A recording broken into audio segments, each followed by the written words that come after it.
Es verdad, tenemos clase. Oye, tenemos clase ahorita ya en el W.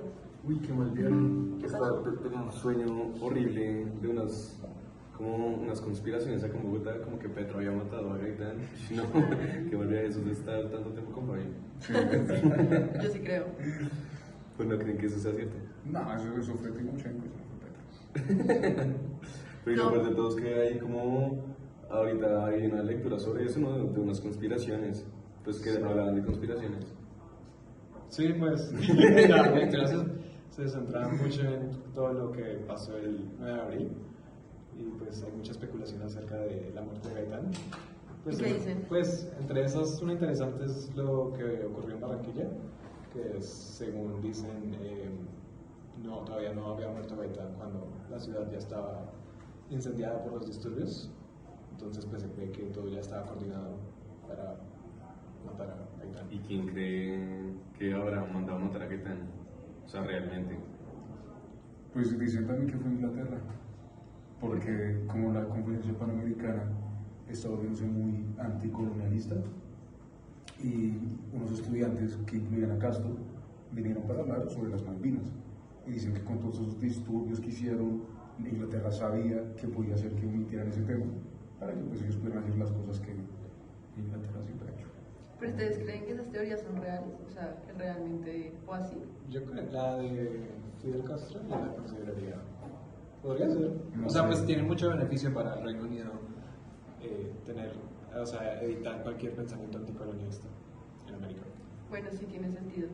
Yo sí más sé que lo mató el Partido Liberal También puede ser. en vez del conservador porque se estaban fracturando mucho y me encontré una lectura de Manuel Hernández que decía que la democracia era una democracia de oligarquías. Entonces, como el Partido Liberal y el Partido Conservador, que era gente muy ricachona, muy ilustre, se estaba volviendo un partido cada vez más con el discurso de Gaitán del pueblo, que pues era un poquito diferente al típico discurso político que luego vino con Turbay, pero no Julio César, sino el otro Turbay, Ok. que fue el candidato después, y luego con Alberto Lleras Camargo, que tuvo ese cambio de voz en el Partido Liberal, que incluso lo hizo cuando fue rector. Pues Gaitán era muy de su discurso de que el pueblo, que no sé qué, pero Lleras Camargo era mucho más de la parte de buscar el progreso de la sociedad en vez de darle, como digamos, que hacer que el gobierno le deba algo al pueblo, sino trabajar con el pueblo para un desarrollo. Que pues fue lo que hizo también con la Universidad de Cartagena. Ya que lo mencionas, creo que nosotros también hicimos esa lectura, ¿no?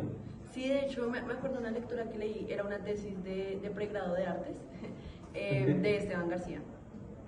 Y mencionaban esa lectura que tú mencionas de Manuel Hernández y sobre cómo Alberto Lleras Camargo llevaba la rectoría de la universidad, pero sobre todo me llamó mucho la atención el tema de la fundación de la universidad junto con el Bogotazo.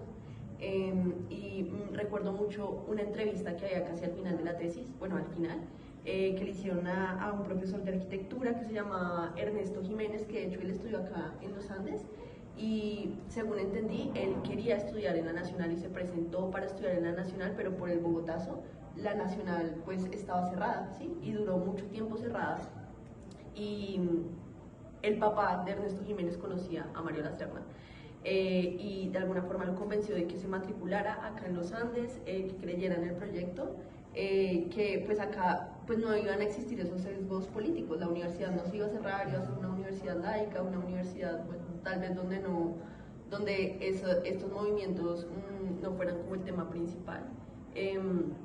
Y me pareció muy interesante porque hablaban de cómo la universidad se fundó y de cómo las personas estudiaban como en esta, digamos, precariedad de los Andes al inicio, que no había nada y tenían que irse al exterior a estudiar y eso beneficiaba mucho al mismo tiempo a la universidad porque volvían ya egresados y se convertían en profesores y venían influenciados por todo lo que veían en el exterior. Entonces, por ejemplo, aquí los profesores de arquitectura estaban muy influenciados por la Bauhaus. ¿Te acuerdas que hablábamos de eso? Sí, o sea, y como enriquecieron todo el conocimiento de los estudiantes de la academia, eso me pareció muy bacano, además que siento que para nosotros la Bauhaus es un ícono en términos, pues, la Escuela de Artes y Oficios, y no solo que hablan de arquitectura, sino de todo aquello relacionado con el diseño industrial, el mobiliario, artes escénicas, Y me parece muy interesante que eso haya estado acá presente en los Andes, por tanto que se traía del exterior.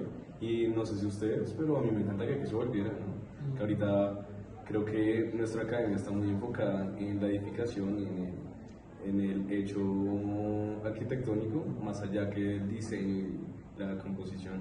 Está Sí, de acuerdo. fragmentada la facultad. Entonces, solo arquitectos y los diseños aparte y ya. Como Sí. el Partido Liberal. Sí. Exactamente. Sí. Y por ejemplo, ese Manuel Hernández hablaba de que. Creo que es las bolsos. No, ese es Mario. ¿No? Manuel, no sé si lo conociera, el señor Hernández, decía que, digamos, que si era exitoso en los Andes, era como una garantía de que se iba a ser exitoso en la vida, pero que fracasar también lo era. Y ha hablado un montón de cosas de que yo creo que la universidad no ha cambiado mucho, que sigues teniendo esa fama de ser una universidad muy, como medio play, Sí. medio gomelita, de los profesores cuchilla. Y todo ese tipo de como cosas que creo que, aunque algunas cosas como lo de la internacionalización han cambiado, la parte de la interdisciplinaridad, pues eso sigue siendo presente. Sí, de acuerdo. Pero bueno, vamos que ya vamos tarde en clase. Yo creo que un ratito más. Ah.